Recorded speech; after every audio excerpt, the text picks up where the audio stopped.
Este é o nosso quarto encontro e nós vamos conversar um pouco sobre o diagnóstico de um espaço. Porque muitas vezes a pessoa vê uma determinada planta no garden ou na casa de alguém e se encanta, compra a mesma planta e leva para a casa dela. E não tem êxito com aquela planta. É fundamental que antes de comprar uma planta, a pessoa faça um diagnóstico do espaço que ela tem. Se ela não tem conhecimento sobre o assunto, mas quer aprender, tem vídeos disponíveis na internet, ou pergunte a quem sabe, porque as plantas necessitam da luminosidade para atingirem o ápice da beleza delas. E a luminosidade não é penumbra. A luminosidade é ficar a uma distância mais ou menos de 3 metros de uma janela, ou mais próximo ainda, porque às vezes a pessoa diz, mas ela está bem perto da janela, ela está a 1 metro da janela, mas aquela janela não oferece luz suficiente para ela. Então, é importante que isso seja avaliado. Com relação às regas, é uma outra coisa que às vezes acontece com as coquedamas, né? A pessoa compra a coquedama já está há 15 dias com a pessoa e a pessoa diz, o que está acontecendo com a minha coquedama, e manda uma foto. Eu disse, faça uma ação de socorro, mergulhe essa coquedama na água, porque é sede. Por quê? Porque às vezes a pessoa faz a rega na parte de cima, mas aquela rega não atingiu a raiz. Ficou uma rega superficial. Aí quando é com 2 dias, a pessoa faz de novo outra rega superficial. Aí a coquedama começa a sentir muito. Tem plantas que têm mais resistência, então elas sinalizam de uma outra forma. Talvez murchando mais um pouco, outras mais sensíveis, que elas podem até ter uma durabilidade muito grande, como é o caso do lírio da paz. A vida de um lírio da paz é muito longa, mas o lírio da paz, eu costumo dizer que ele é uma planta muito dramática, porque quando ele passa um estresse de sede, é meio que entra em colapso. E se a pessoa nunca tiver visto aquela cena da planta completamente destruída, pode achar que perdeu a planta. Não. Particularmente no caso do lírio da paz, pode mergulhar aquela planta na água e, se for um vaso, pode colocar muita água porque é sede. Então é preciso ter muita atenção e observar se conseguiu atingir a raiz da planta. Porque uma planta, ela pode sinalizar alguma coisa que ela não está gostando, quer seja de sede ou quer seja de rega em excesso.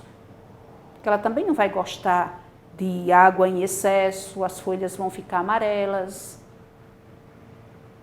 Se ela for de sombra e ela estiver no sol, ela também pode ficar com as folhas amarelas. Então, essa importância do diagnóstico do espaço. Quando às vezes algumas pessoas me chamam para eu ir à casa delas, ao apartamento, ver o que é que pode ser feito ali, e tem muita coisa que pode ser feita, mas às vezes a pessoa quer uma planta que não dá para estar ali. Então, assim, há situações em que não é o querer da pessoa, é o que é possível. Porque até para querer a gente precisa aprender a querer. E tem uma outra coisa que é o fator vento. Todas as pessoas, ou quase todas as pessoas, quando compram coquedamas, Ela diz, como é que cuida? Quantas vezes rega? Normal essa pergunta. Então, a resposta que eu dou é mais ou menos para todas as pessoas. Olha, você precisa observar se a coquedama vai ficar em um lugar que tem vento. Se é muito vento, se é pouco vento. Geralmente as plantas ficam sofridas se elas pegarem muito vento. Agora, a brisa, aquele ventinho rasteiro, aquela coisa gostosa, as plantas gostam. É como a gente. Às vezes a gente está em um ambiente de sombra, mas é quente, muito quente. A gente sente muito isso. As plantas também. Só não vai sentir muito isso aquela planta que é muito resistente. Outras são muito sensíveis e vão sentir. Se a planta estiver num lugar que tenha muito vento, ela também pode sentir, se ela não gostar de muito vento. Como, por exemplo, as samambaias. Então, é preciso que a gente ofereça a elas o que elas gostam. Então, o fator vento, se uma coquedama estiver em um apartamento, sei lá, no 15º andar, se receber uma corrente de ar muito forte, aquilo vai evaporar muito rápido. Então, a quantidade de rega dessa coquedama não é a mesma para aquela pessoa que tem uma coquedama num lugar agradável, que tem só uma brisa gostosa, mas não evapora tão rápido.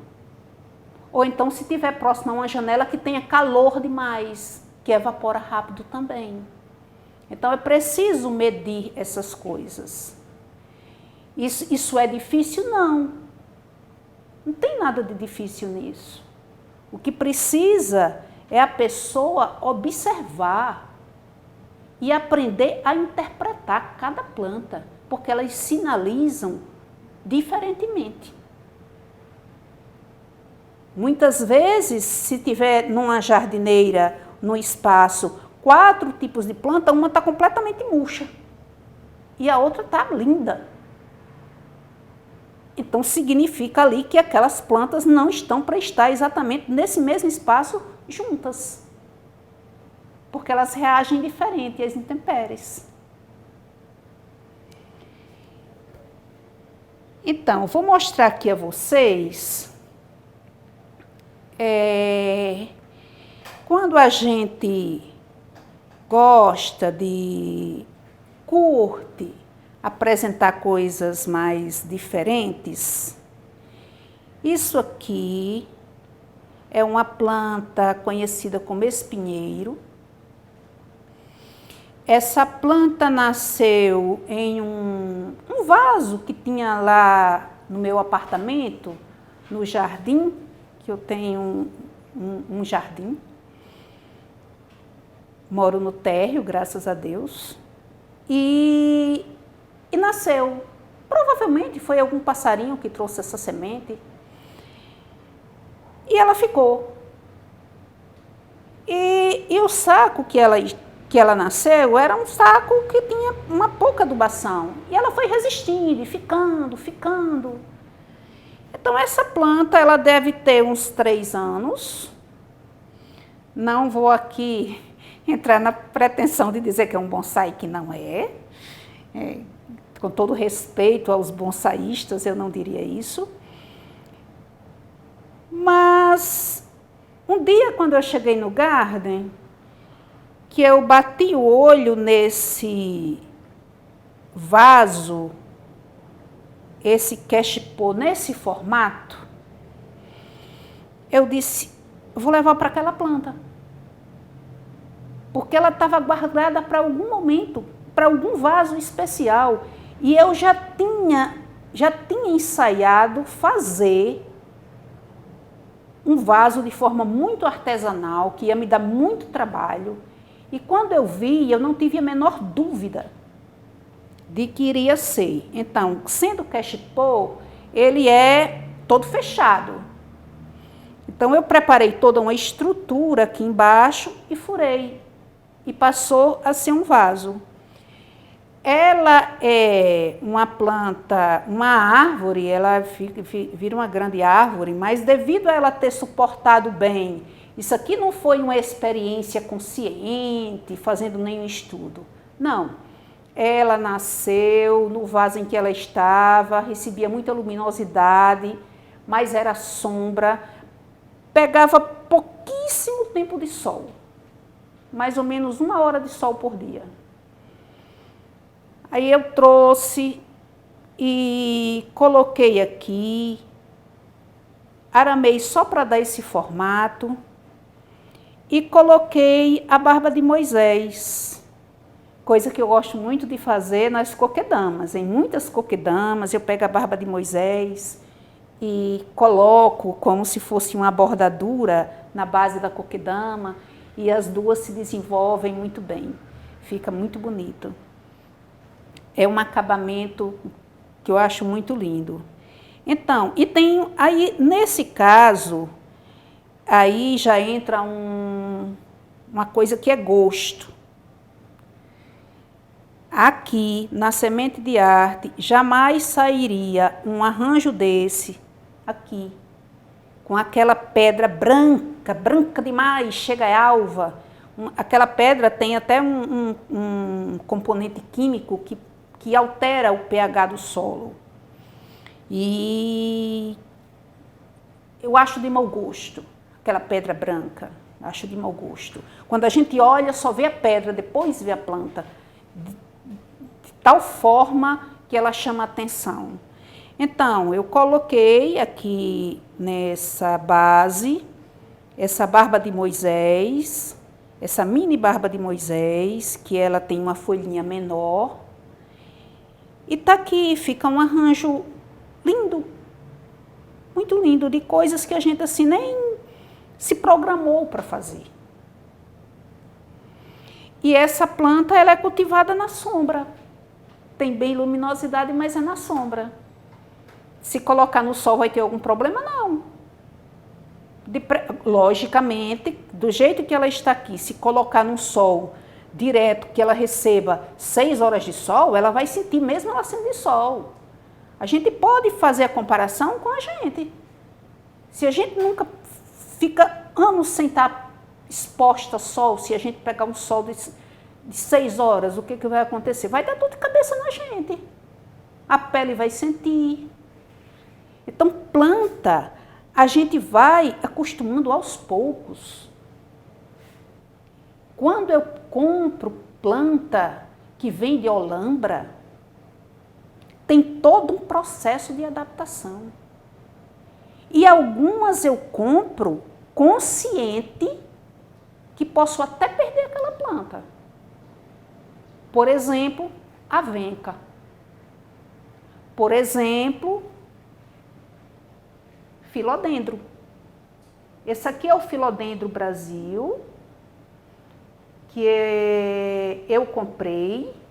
Essa planta passou pela adaptação, quase morreu. Quase morreu. Então, assim, ficou um galhinho e eu pelejando com ela. Ela hoje está belíssima. Câmera, por gentileza, mostra aqui. Então, o Filodendro Brasil é esse que tem essa manchinha assim no centro da folha. Às vezes as manchinhas são maiores. É uma bela planta, muita gente pensa que é uma jiboia, mas não é. Depois eu explico assim a diferença do filodendro para a jiboia. E hoje ela está uma planta muito saudável, totalmente adaptada.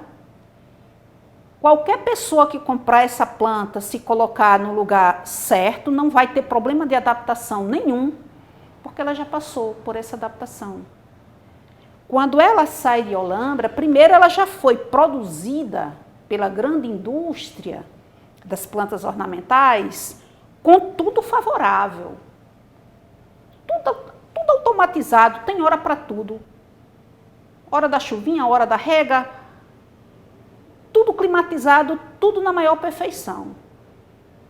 Depois, quando ela está pronta para ser comercializada, entra num caminhão que está climatizado e vem aqui para Natal. Então, nós temos aqui um ambiente quente, que essa planta vai passar por uma adaptação. Então, essa planta já está adaptada.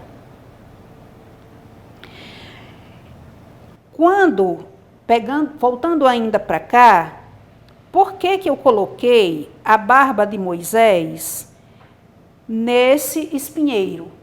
Porque ele se adaptou à sombra. Porque a barba de Moisés, se ela receber sol, se ela receber aquele solzinho da manhã, aquele solzinho bem fraquinho, sol de 5:30 da manhã, 6 horas, passageiro, assim, ela vai gostar. Mas se for o sol em um horário mais quente, ela vai começar a ficar mais enrugada, a ficar mais numa rusticidade, com uma dificuldade de um desenvolvimento. E aí eu coloquei aqui porque essa aqui elas já conseguem conviver. Porque não convém colocar uma coisa que uma é de sol e a outra é de sombra. Porque pode chegar um momento que não dá para conciliar. Agora, há pouco tempo, eu estava aqui pensando que, aliás, em uma aula, não lembro se foi a terceira ou a segunda, que eu falei sobre, muitas vezes a pessoa coloca uma coquedama de um jeito, outra de outro, claro que pode. Né? Já fiz muitas cortinas de coquedama. Tenho clientes que têm cortinas de coquedama. Então, pegando aqui esse exemplo dessa forração, que é uma forração resistente, muito bonita, essa barba de Moisés também é uma forração, elas têm tons diferentes, porém elas se desenvolvem muito bem, essa se desenvolve mais rápido. E essa mocinha aqui, ela já suporta mais sol. Ela já suporta mais sol. Eu já fiz essa mesma forma aqui com essa, eu fiz com a barba de Moisés. Então, algumas peças dessa 3 peças dessa coquedama dá um efeito espetacular. Da mesma forma com a barba de Moisés. Sendo que essa pode pegar um pouco de sol, ela não vai sentir tanto. Né? Se ela pega muito sol, ela tende a amarelar. E não é tão legal. Né? Porque o desenvolvimento dela passa a ser mais lento. Mas um pouco de sol, ela suporta bem. Então, aqui na Semente de Arte, tem coquedama para todos os gostos, mais ou menos, porque não vai ter com linha colorida. E não vai ter com planta que morre rápido, isso eu garanto.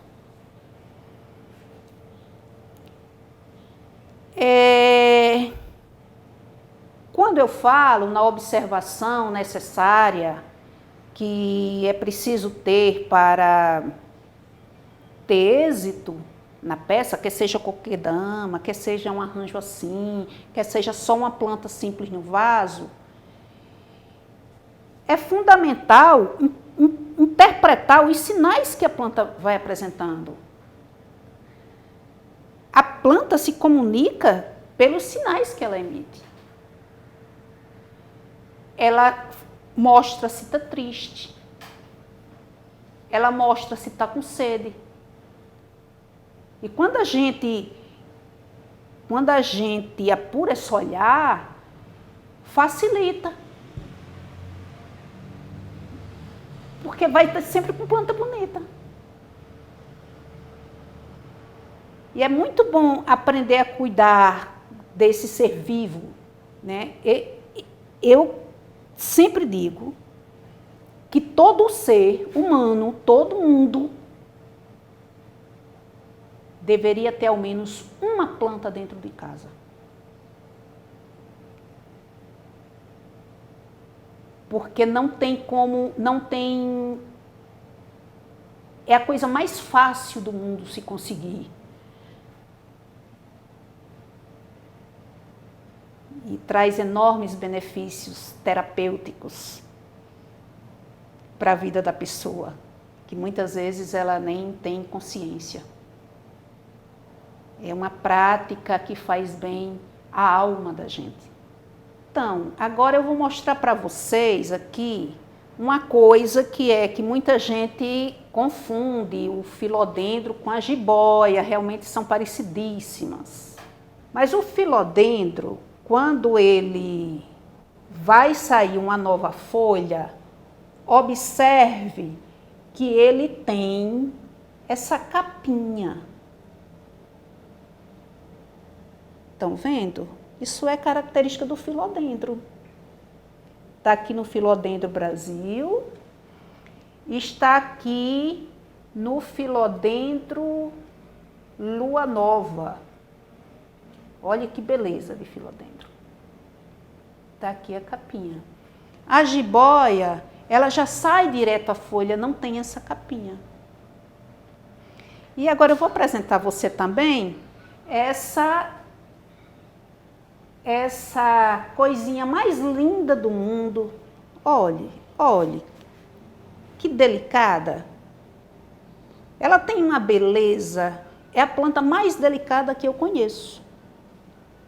Se alguém conhecer outra mais delicada, me fala, porque eu não conheço.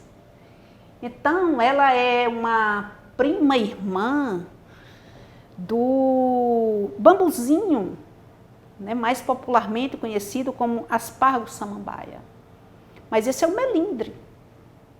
É um melindre, né? Então, delicadíssima. E ele pode, eu faço às vezes coquedama com melindre, então ele vai ter esse caimento.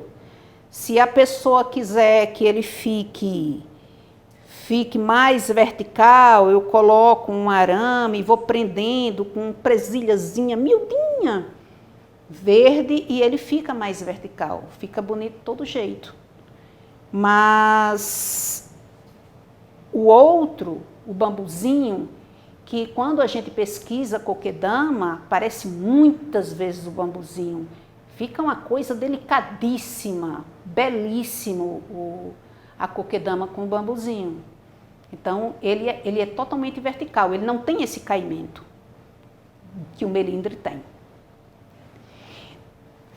É muito bonito ver que na natureza nós encontramos todas as formas, tudo o que a gente imagina e o que a gente não imagina, a gente encontra.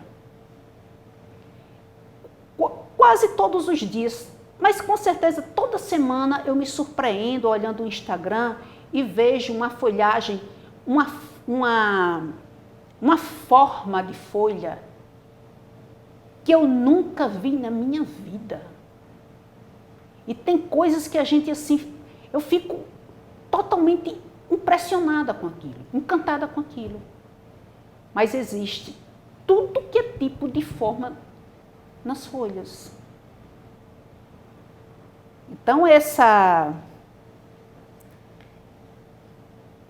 forma que o Criador presenteou a gente para a gente apreciar, porque somos os animais que temos condição de contemplar. Então tem alguma coisa errada. Estamos desperdiçando o nosso tempo se a gente não aprender a contemplar toda a beleza que existe. E essa beleza toda que existe, eu imagino ter sido para que a gente suporte a existência.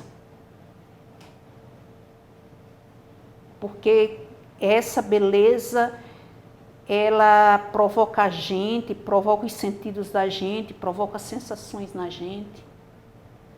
E quando se trata da natureza, são sensações boas. Trazer a natureza para a vida da gente não significa trazer os mosquitos, escorpião, não significa que a gente vai se enfiar no meio do mato, não. Significa ter respeito, significa ter reconhecimento de sua importância, porque nós não vivemos sem ela, em hipótese alguma, e elas vão viver muito bem sem a gente. Seria a certeza de não ter um planeta em processo de destruição. Mas os nossos hábitos, as nossas inconsequências, a nossa irresponsabilidade, a nossa preguiça de pensar, vai nos empurrando por essa estrada que está conduzindo a uma sociedade adoecida. Tem o filósofo Byung-Chul Han, ele fala sobre a sociedade do cansaço. Então, é nessa sociedade. Nós não vamos sair da caverna porque gostamos de plantas ou porque nos tornamos vegetarianos ou porque... Não, nós nascemos na caverna, isso é bom que fique muito claro. Nós estamos nessa matrix, mas é bom que estejamos conscientes do que podemos fazer para minimizar as sequelas.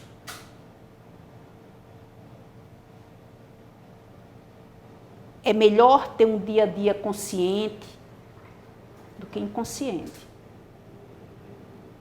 É melhor saber o que eu posso fazer para melhorar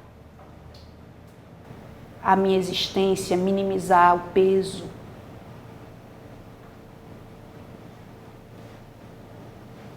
São escolhas. São escolhas. Eu quero, para a minha vida, ser uma pessoa apaixonada pela natureza, não perder a capacidade de contemplá-la, de reconhecer a importância que ela tem na minha vida, porque eu não quero me tornar uma pessoa árida. Uma pessoa árida não é exatamente uma pessoa insensível, mas chega perto disso. Agora, já no final dessa quarta aula, eu ouvi do câmera uma coisa que, no fundo, me deixou triste. Porque ele disse que há muito tempo não via uma abelha. E que via uma abelha agora aqui, nesse espaço bonito da Casa Séfora. Eu fico feliz por ser na Casa Séfora. Mas eu vejo de uma forma preocupante a pessoa dizer que há muito tempo não vê abelha. Será que a gente sobrevive sem as abelhas? Não. Mas elas sobrevivem muito bem sem a nossa existência. Então, encerro por aqui esse quarto encontro e vamos para o próximo. Até já.